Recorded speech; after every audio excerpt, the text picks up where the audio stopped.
Welcome to Cineights, where you get to know the best movies and series. Today's video is about the best feel-good TV shows right now. I hope you enjoy this video. Be sure to watch until the end because I'm sure you will like it. Please subscribe to the channel and like the video.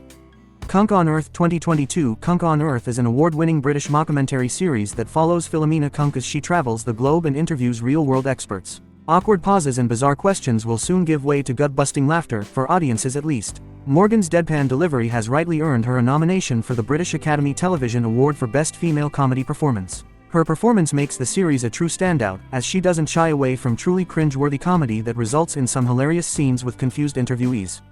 The Good Place 2016. When Eleanor discovers she has died and is now in a heaven-esque corner of the universe, she just knows it's a mistake. When the neighborhood director Michael chooses her soulmate, Chidi Onaganye, she is certain something is gravely wrong. Soon, it is made clear that The Good Place is much more complicated than she might think. In comparison to other shows about death and the afterlife, The Good Place is incredibly lighthearted, and each episode might be the most heartfelt 20 minutes you spend on Netflix. Aside from being one of the best comedies on Netflix, it's one of the ultimate feel-good TV shows that's fun to watch over and over.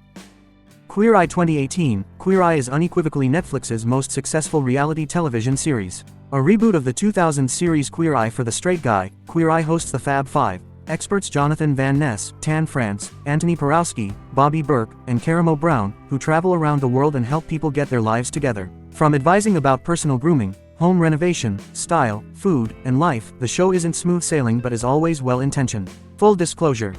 Gather your tissues and get ready to love this show through the tears.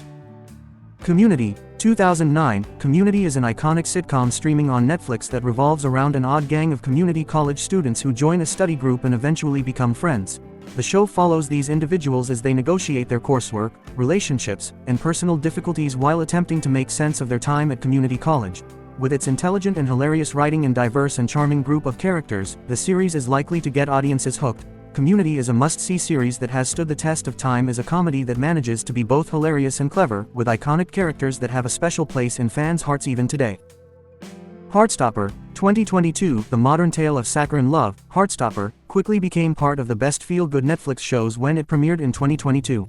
It follows Charlie, a recently outed British gay teen who develops an unrequited crush on Nick Nelson, a straight jock at his all-boys grammar school. Despite his friends' warnings, Charlie continues to lean into the crush, unlocking something in Nick he didn't know existed.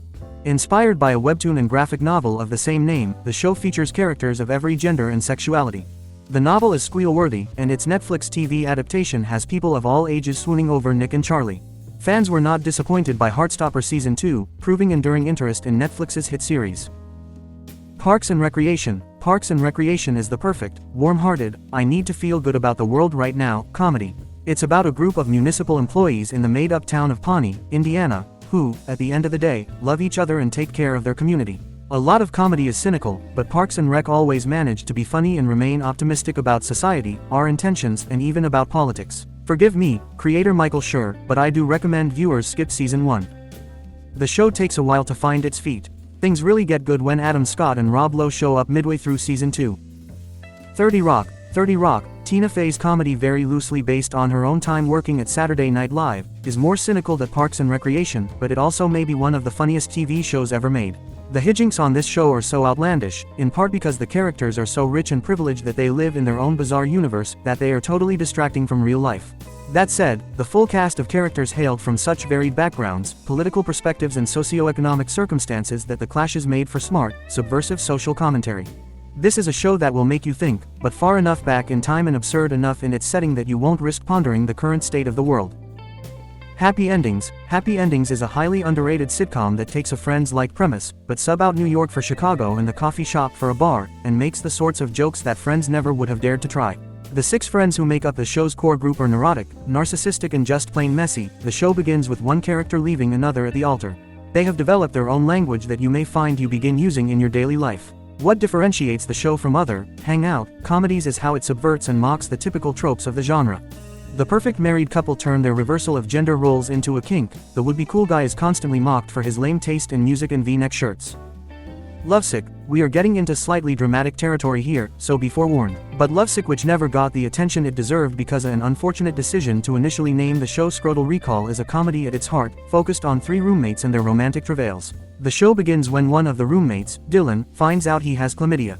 Each episode focuses on a different sexual partner from his past, details how he became entangled with them and reveals how he eventually tells them about his diagnosis.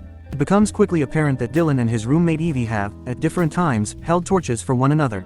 As the episodes jump around in time, the audience begins to piece together the timeline of Dylan and Evie's complicated. The Golden Girls, there is a chance that you are stuck in an apartment with roommates right now. If so, this is the show for you. It's just a bunch of fantastic Florida women living their best roommate lives. The stakes are incredibly low, but the one-liners are truly lol-worthy. The stars are cutting and witty, though the drama never gets too serious. The show is also shockingly progressive for its time, both in terms of its treatment of older stars and in terms of its politics. The series redefined for many viewers at the time, and the millennials and Gen Zers who have picked it up since, what it means to have a chosen family. Being reminded of the love our friendships provide can certainly be a comfort. Frasier, maybe it's just my Twitter feed, but a lot of my friends seem to be taking refuge in Cheers and Frasier right now. Frasier, especially, will rarely raise your stress level since it is, at its heart, a comedy of manners. The characters are all upper-middle-class snobs jockeying for positions in places like wine clubs. They don't have many actual problems. The romantic plot between Frasier's brother Niles and their father's home health aide Daphne is sweet. And there is a very cute dog. Do not underestimate the power of a cute dog. Terrace House, what if you could watch the real world but without the animosity, drama and conflict? In this Japanese reality TV show, 3 men and 3 women all move into the same house, and life unfolds at a surprisingly slow pace and with a peaceful tenor. There are no votes to kick people out of the house, no wasted confrontations in hot tubs. Just the typical, usually mild conflicts that arise when people who do not know one another share a space, conducted with a surprising amount of civility. Contestants can leave whenever they want, and sometimes couples form and depart together. Given its pace, it's best to totally immerse yourself in this show to really understand and appreciate the emotional fluctuations of its stars.